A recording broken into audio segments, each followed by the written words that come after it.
এই দুনিয়ার পুরো জীবনটা এটা হচ্ছে লালসাময় একটা জীবন। লোভ, মরিচিকা, মায়াজাল, এই মায়াজালে আমরা আটকে আছি। ফলে মৃত্যুর কথা আমরা ভুলে গিয়েছি। পাগলের মতো ছুটছিট, আরো টাকা লাগবে, আরো খ্যাতি লাগবে, আরো যশ লাগবে, আরো দাপট লাগবে। আমার এত টাকা দিয়ে কি হবে? এত সম্পদ দিয়ে কি হবে? এত ব্যস্ততা দিয়ে কি হবে তোমার? স্টপ, থামুন, অনেক হয়েছে, আন্না থামুন। Take a rest, take a breath and think about death. Think that you have to go back to your Lord. একটু বসেন না, একটু ভাবেন যে আমাকে চলে যেতে হবে, চলে যেতে হবে। এই কোলাহল, এই ব্যস্ততা, এগুলো থাকবে, থাকবো না আমি। সাইয়েদনা ওমর ফারুক বলেছেন, মুতু ক্বাবলা আন তামুতু, মরার আগে একবার মরো। হাসিবু ক্বাবলা আন তুহাসাবু আলাইকুম, তোমার হিসাব নেওয়ার আগে তুমি একবার নিজের হিসাবটা করো না। কাগজ বের করে একটু লিখো না কি কি ভালো কাজ করছিলা, যেগুলো দিয়ে নাজাতের ওসিলা হতে পারে। 1 2 3, আর কি কি আকাম কুকাম করছো দেখো না, লিখে দেখো তোমার অবস্থাটা কি। মরার আগে একবার মরো। মরার আগে খাটের মধ্যে শুয়ে শটান করে চোখ বন্ধ করে একবার মরার ভান করে দেখেন কেমন লাগে। চোখটা বন্ধ করেন আর ভাবেন আপনি নাই, কি কি হতে পারে ভাবেন। আপনার ছেলে মেয়েরা কান্না জুড়ে দিবে, আপনার প্রাণের স্ত্রী বিলাপ শুরু করে দিবে, বন্ধু বান্ধবের চিৎকার আর মাতম, স্থানীয় এলাকার মসজিদে ঘোষণা, অমুক এলাকার নিবাসী অমুক ভাই অমুকের ছেলে অমুক দুনিয়ায় নাই। সব আত্মীয়রা চলে আসবে, ফেসবুকে স্ট্যাটাস দেয়া হবে, সবাই সবাইকে জানাবে বিকাল 4টায় অমুক হাই স্কুল ময়দানে আপনার জানাজা। ছুটে আসবে, সবাই ছুটে আসবে আপনাকে শেষ বিদায় দিতে, গুড বাই জানানোর জন্য, আল ওয়াদা, বিদায় জানাতে আসবে সবাই।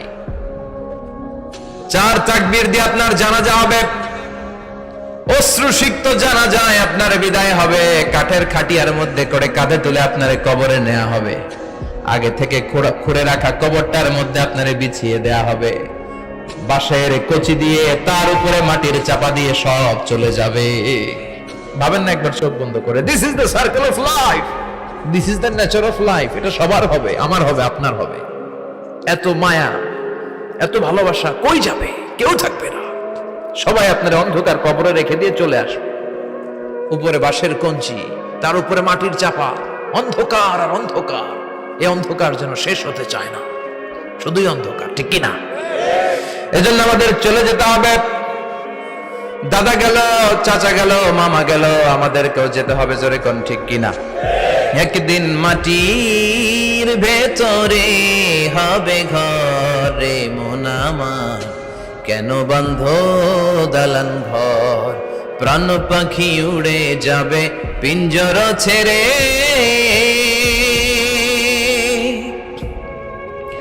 ধরা ধামে সবই রবে, তুমি যাবে চলে। বন্ধু বান্ধব যত, মাতা পিতা যারা সুত, সবই হবে তোমার পরে।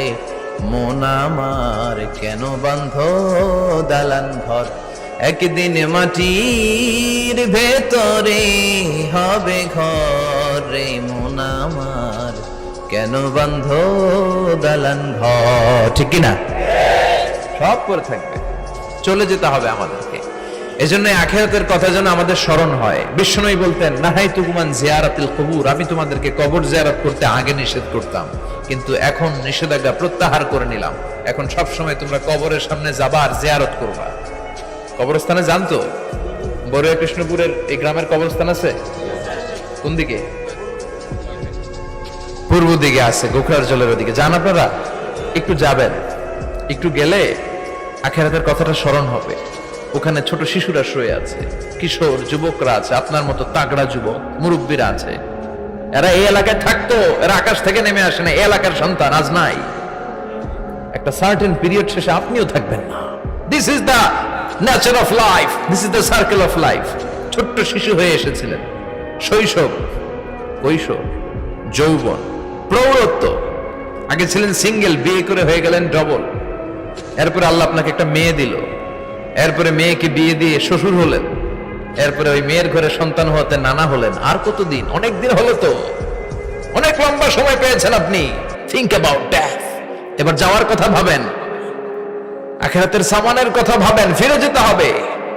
কি শক্তিশালী যুবক, বার্ধক্য চলে আসলে লাঠি ছাড়া চলতে পারে না।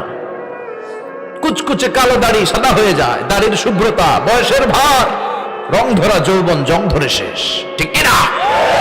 This is the circle of life. যুবক ভাইরা, এটাই জীবন, চলে যেতে হবে, কেউ থাকতে পারবে না, ঠিক কিনা? এটা রিমাইন্ডার আল্লাহ এই সূরার ভেতরে দিয়েছেন যে তোমাদেরকে ফিরে যেতে হবে, এই লোভ লালসা ছেড়ে দাও। রব্বুল আলামিন বলেন, আলহাকুমুত তাকাসুর হাত্তা যুরতুমুল মাকাবির। ও গোলাম, দুনিয়ার সম্পদ, লোভ লালসা তোদেরকে পাগল বানিয়ে দিয়েছে। এই লোভ পাগলামি কোনোদিন তোদের থামবে না যতদিন না তোরা কবরে ঢুকবি, ঠিক কিনা? কার কথা? আল্লাহ বললেন, দুনিয়ার সম্পদ আর লোভ আর মোহে তোমরা গাফেল হয়ে গিয়েছো, আখিরাতের কথা বেমালুম তোমরা ভুলে গিয়েছো। কিন্তু আখিরাতে তোমাদের যেতেই হবে, কবরের বাড়িতে তোমাদের ঢুকতেই হবে, ঠিক কিনা? যেতেই হবে, আমরা ভুলে যাই। আলহাকুমুত তাকাসুর, অতিরিক্ত পাওয়ার লোভ, বেশি বেশি খাওয়ার লোভ, বেশি বেশি জমানোর লোভ মানুষকে গাফেল বানিয়ে দিয়েছে। এটা মানুষের স্বভাব, আরো চাই আরো চাই, এই স্বভাবটা আছে না নাই? দেখবেন ছোট বাচ্চারা মসজিদের দোয়া অনুষ্ঠান শেষে জিলাপি দেয় না? বড়ে কৃষ্ণপুর কি দেয়? আগে বাতাসা দিত না, এখন কি দেয়? জিলাপি দেয়, মিষ্টি দেয়। তো মসজিদের 2-3 গেট থেকে যদি দেয়, ছোট বাচ্চারা দেখবেন এদিক দিয়ে কয়েকটা নিয়ে আবার ওই গেটে লাইন ধরে। ওর হাত হলো ছোট হাত, ওর হাত ভর্তি জিলাপি, আর নেওয়ার জায়গা না, এরপর আরেক জায়গায় লাইন ধরছে, আরো লাগবে আরো লাগবে, এই আরো আরো আরো চাই, এই স্বভাবটাই মানুষকে কুড়ে কুড়ে শেষ করে দিয়েছে। এত লাগবে কেন তোমার? চাহিদার কোনো শেষ নাই, unlimited demand of human being. যার আছে বেশি তার চাই বেশি, যার সাইকেল আছে তার হুন্ডা চাই, হুন্ডা আছে তো প্রাইভেট কার চাই, প্রাইভেট কার আছে তো প্লেন চাই, প্লেন আছে তো হেলিকপ্টার চাই, হেলিকপ্টার আছে তো ওইটা চাই, ওইটা আছে তো সেটা চাই, ঠিক কিনা? এলাকার মেম্বার যে হয়েছে চেয়ারম্যান হতে চায়, আছে না নাই? চেয়ারম্যান সাহেব এমপি হতে চায়, আছে না নাই? এমপি সাহেব মন্ত্রী হতে চায়, আছে না নাই? মন্ত্রী সাহেব প্রধানমন্ত্রী হতে চায়, আছে না নাই? কিন্তু এই দেশে সুযোগ নাই, কথা কন। এই দেশে প্রধানমন্ত্রী সিলেক্টেড, 2-3 জনের বাইরে কেউ প্রধানমন্ত্রী হতে পারবি না, ঠিক কিনা? আমার এই জীবনে তো আমি 2-3 জনই দেখলাম। বেগম খালেদা জিয়া, মাননীয় প্রধানমন্ত্রী শেখ হাসিনার ছোট্টবেলা দেখেছি এরশাদকে, আমরা তখন ছোট। তো মানুষের চাহিদার কোনো শেষ নাই, যার আছে বেশি তার চাই বেশি। এজন্য বিষ্ণু বলেছেন, উনজুরু ইলা মান হুয়া আসফালা মিন, তোমার চেয়ে যে খারাপ আছে ওর দিকে তাকাও। ওয়ালা তানজুর মান হুয়া আ'লা মিন, তোমার চেয়ে যে ভালো আছে ওর দিকে তাকায়ও না, তোমার চেয়ে যে খারাপ অবস্থানে আছে ওর দিকে তাকাও। অনেকে নিজের অবস্থান নিয়ে সুখী না, এরকম আছে না নাই? আল্লাহ আমার এটা দিল না রে, ওইটা দিল না রে, পাইলাম না রে, কিচ্ছু হয় না, কি করব জীবনে, হতাশ। আসলে আছে কিন্তু অনেক, কিন্তু শুকরিয়া নাই, ডাকাত, ঠিক কিনা? নিজের অবস্থান নিয়ে সুখী না, কিন্তু অনেক লোক আছে তারা আপনার অবস্থানে পৌঁছতে চায়। তাদের দিকে তাকিয়ে দেখেন, আপনি যে অবস্থানে আছেন এই অবস্থানে পৌঁছাটা অনেকের কাছে স্বপ্ন। তারা প্রতিনিয়ত সংগ্রাম আর স্ট্রাগল করে যাচ্ছে আপনার অবস্থানে পৌঁছতে, আর আপনি এটা নিয়ে সন্তুষ্ট না। শেখ সাদির নাম শুনেছেন? বালাগাল উলা কাশাফাত দুজা, এই কবিতাটার রচয়িতা, ইরানের বিখ্যাত এক কবি। উনি একবার আর্থিক সমস্যার মধ্যে দিয়ে সময় কাটাচ্ছেন, টাকা নাই, পয়সা নাই, পায়ে দেওয়ার মতো জুতা নাই। উনি খুব দুঃখ পেলেন, হায় রে, আমি ইরানের এত বড় কবি, আমার পায়ে দেওয়ার মতো জুতা নাই। দুঃখ ভরা মন নিয়ে রাস্তায় হাঁটতে বেরোলেন। হাঁটতে হাঁটতে হঠাৎ দেখলেন একটা লোক শুয়ে শুয়ে কাঁদছে, ওই লোকটার 2টা পাই নাই, পাই নাই। উনি সেজদায় পড়ে গেলেন, আল্লাহর কাছে ক্ষমা চাইলেন, আল্লাহ অনেক দিয়েছো, শুকর আলহামদুলিল্লাহ। এজন্য যেই পরিস্থিতিতেই থাকি না কেন আমরা কি পড়বো? জোরে বলেন, কি পড়বো? এজন্য কানাতু মিনাল ইসলাম, অল্পে তুষ্ট থাকার নাম হলো ইসলাম। সম্পদ লাগবে কিন্তু সম্পদের পাহাড় লাগবে না, ঠিক কিনা? অল্প খান, অল্প পড়েন, অল্প জামান, অল্পের ভেতরে বরকত ঢুকাইয়া দিছে কে? দেখবেন যাদের সম্পদ অল্প তারা সুখী বেশি। জরিপে এটা দেখা গিয়েছে, অনেক সার্ভেতে এটা এসেছে, যারা সম্পদশালী এরা দুঃখী বেশি। এদের দুঃখ বেশি, টেনশন বেশি, খুব স্বাভাবিক। টাকা যার বেশি, রোগ তার বেশি। টাকা যার বেশি, টেনশন তার বেশি। টাকা যার বেশি, ঘরে শান্তি তার কম। আছে না নাই? ঘরের ভিতরে অশান্তি, ছেলে কথা শোনে না, ছেলে টানে গাঞ্জা, মেয়ে করে পরকিয়া। আছে না নাই? স্ত্রী কথা শোনে না, ভালোবাসা নাই, ঘরটা জাহান্নামের টুকরা। রোগ বালাই, এক একটা হসপিটাল বিল পরিশোধ করতে মাসে 5 লাখ 10 লাখ। আছে না নাই? কিছু খেতে পারে না, ডাক্তার একেবারে ডায়েট মেনু বেঁধে দিয়েছে। Diet, very diet menu.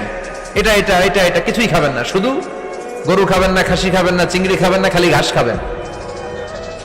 ইচ্ছে মতো ঘাস খাবেন, মানে ঘাস জাতীয় যত আইটেম আছে সব খাবেন। শাক খাবেন, সবজি খাবেন, সালাদ খাবেন। গরু, চিংড়ি, মুরগি, গোশত, ইলিশ কিছু খেতে পারে না। তাহলে রোগ বেশি, খাওয়ার মজা নাই, ঘরে সাংসারিক শান্তি নাই, খালি ব্যারাম আর ব্যারাম। ঠিক কিনা? কিন্তু সম্পদের পাহাড় ঘটেছে। আর অল্প যারা খায়, অল্প পড়ে, রিক্সাওয়ালা, কুলিওয়ালা, অল্প বেতনের চাকরি, কিন্তু হক হালালি মেনে চলে, দেখবেন শান্তি আছে অনেক। হ্যাঁ, বাসা ভাড়া দেয়, ফ্যামিলি চালায়, বাচ্চাদের স্কুল বিল, এরপরও মাস শেষে 1-2 হাজার টাকা হাতে থেকে যায়। আর ওর প্রতি মাসে 10 কোটি টাকা ইনকাম, তারপরও ব্যাংকের ঋণ আছে না নাই? সুখ কারে বলে? কিভাবে আপনি সুখকে ডিফাইন করবেন? সুখ তো টাকায় কিনা যায় না। শান্তি টাকা দিয়ে হয় না, শান্তি দেওয়ার মালিক কে? শান্তি আছে অল্প খেয়ে শুকর করার মধ্যে, শান্তি আছে আলহামদুলিল্লাহর মধ্যে। চিল্লায় বলেন ঠিক কিনা?